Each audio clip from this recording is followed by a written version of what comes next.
মাদ্রাসা, school, college প্রত্যেকটা শহীদের রক্তের বিনিময়ে আমরা এই মঞ্চটা পেয়েছি। আমরা মনে করি গত 16 বছর হাসিনা ফ্যাসিস্ট ভারতের যে কথা ওয়াকফ জনগণ জনগণ বলে বলেছে, আমরা দেখতে পাচ্ছি ঠিক ওইভাবে বাংলাদেশের বিভিন্ন রাজনৈতিক দল বলতেছে যে আওয়ামী লীগ কি ভোটে আসবে কি আসবে না সেটা জনগণ বুঝবে। আমার কথা ওই রাজনৈতিক দলগুলোর প্রতি আমি বলতে চাই, জনগণের কি অংশীদারিত্ব কি আপনাদের মধ্যে নেই নাকি? আর জনগণ কারা? জনগণ হচ্ছিল এই দেশের যারা স্বাধীনতাকামী, যে মুক্তিকামী জনতা, এরাই ছাত্র, এরাই জনগণ। এই জনগণের সিদ্ধান্ত নিবে আগামীতে ভারতের পক্ষপাতিত্ব করে কোন জাতীয়তাবাদী শক্তি হোক আর ইসলামিক শক্তি হোক, তারা বাংলার জমিনে ক্ষমতায় বসানো হবে না। আমরা আমাদের সর্বোত্তম চেষ্টা দিয়ে বলতেছি, আমরা কখনোই দালালি মানি নাই আর মানব না। বাঙালি মুসলমান জাত হচ্ছে হলো রক্ত জড়ানোর জাত, তারা গোলামি তাদের মধ্যে তারা কখনো গ্রহণ করে নাই। স্বাধীনতা অর্জনের চেয়ে স্বাধীনতা রক্ষা করা অনেক কঠিন।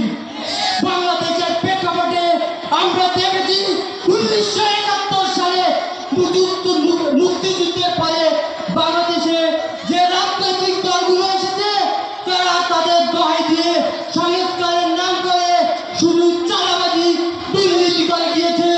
বাংলাদেশের মানুষের জন্য বিন্দু পরিমাণ কোনো কাজ করেনি। আমরা দেখেছি সংবিধান সংস্কার কমিশন একটি প্রস্তাবনা দিয়েছে, সেখানে রাখছে 21 বছর হলে নির্বাচনে প্রার্থী হতে পারবে। আমি দেখেছি বিগত কয়েকদিন বিভিন্ন রাজনৈতিক দলের নেতৃবৃন্দুর বক্তব্য, তারা চায় না 21 বছরে যাতে প্রার্থী করা হয়। তারা এটা বিরোধিতা করতেছেন, মূল কারণ একটাই, তারা যদি তরুণ সমাজ আজকে বাংলাদেশের রাজনীতিতে আসে, তাহলে তাদের যে প্রথাগত রাজনীতির ব্যবসা সেটা আর বাংলাদেশে করতে পারবে না। শুধু একটি কথাই বলবো, বিপ্লব শেষ হয়েছে, কিন্তু আমাদের যে বিপ্লবের যে আকাঙ্ক্ষা সেটা বাস্তবায়ন করতে হবে। সিরাজউদ্দৌলার ইতিহাস মনে আছে? মীর জাফর সিরাজউদ্দৌলার সাথে একবার মির্জাফরি করার কারণে 200 বছর আপনারা ব্রিটিশদের শাসনের শিকার হয়েছেন। আবার মির্জাফরি কইলেন না, তাহলে আবার হয়তোবা সাফার করা লাগবে। আমি আরো বলতে চাই আমার দেশের টাকা বিদেশে কেন পাচার হয়? ভাই একটু লজিকে বোঝেন। বিদেশে টাকা পাচার হওয়ার বিষয়ে সবচেয়ে বড় যৌক্তিক যে বিষয়টা, সেটা হচ্ছে গিয়ে আপনি এই দেশে থেকে নিরাপত্তা বোধ করেন না। ইভেন আপনি করলেও আপনার পরিবার নিয়ে আপনি নিরাপদে যে দেশে থাকবেন, এই জিনিসটা সুনিশ্চিত নয়। আর এই জন্যই আপনি কি করেন, আপনি নিজে এই দেশে দুর্নীতি করে টাকা কামাইলেও আপনার পরিবার, আপনার সম্পত্তি, তাদেরকে নিয়ে আপনি বিদেশে পাঠাইলেন, যাতে করে পরবর্তীতে পরিস্থিতি খারাপ হলে কিংবা মানুষ জাগ্রত হয়ে আপনাকে দাবড়াই দিলে আপনি আপনার পরিবারের কাছে ফিরে যেতে পারেন। তাইলে কিন্তু এটাও মাথায় রাখবেন ভাই, মরলে কিন্তু কবরখানা বাংলাদেশেই হবে। বিদেশে আপনাদের কোন রাজনৈতিক নেতার কবর কি বিদেশ হয়েছে?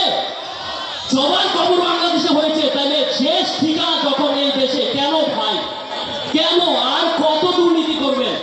স্বাধীনতা থেকে আজকে কত বছর হয়েছে, এখন পর্যন্ত দুর্নীতির সাথে আপনারা প্রত্যেকেই জড়িত। রাজনৈতিক দলগুলো সংস্কার চায় না, তার পিছনে অন্যতম একটা কারণ রয়েছে। সে কারণটা কি জানেন? কারণ তাদের ক্যারিয়ারটাই রাজনীতি, সে যা কামাবে তার রাজনীতি থেকে, যার কারণে সে রাজনৈতিক সংস্করণ চায় না। কারণ রাজনৈতিক সংস্করণ চাইলে এতদিনের যে ক্যারিয়ারে যে কামানোর যে বিষয়টা, সেটা বন্ধ হয়ে যাবে। তো আমি সকল সাধারণ মানুষকে বলবো, প্লিজ, একটা অভ্যুত্থান হয়েছে জুলাইয়ে আমাদের ভাইদের রক্তের বিনিময়ে। এখানে যারা রক্ত দিয়েছে, একটা বিষয় মাথায় রাখবেন, এখানে কেউ কারো স্বার্থের জন্য রক্ত দেয় নাই। কারো কোনো স্বার্থ, রাজনৈতিক উদ্দেশ্য কোনো কিছুই ছিল না। শুধু এতটুকুই ছিল যে একটা সুন্দর নিরাপদ বাংলাদেশ চাই। আমি আমার ভাই বোনদের নিয়ে, আমার ভবিষ্যৎ প্রজন্মকে নিয়ে একটা দেশে সুন্দরভাবে বাঁচতে চাই। এই উদ্দেশ্য নিয়ে এই জুলাই গণঅভ্যুত্থান হয়েছিল। আমি সবাইকে, সকল রাজনৈতিক অঙ্গ সংগঠন এবং সকল সাধারণ মানুষ এবং শিক্ষার্থীদের আহ্বান করব, প্লিজ সবাই এগিয়ে আসুন। আমরা একটা নতুন বাংলাদেশ গড়ি, এই দেশ বদলাই, পৃথিবী বদলাই।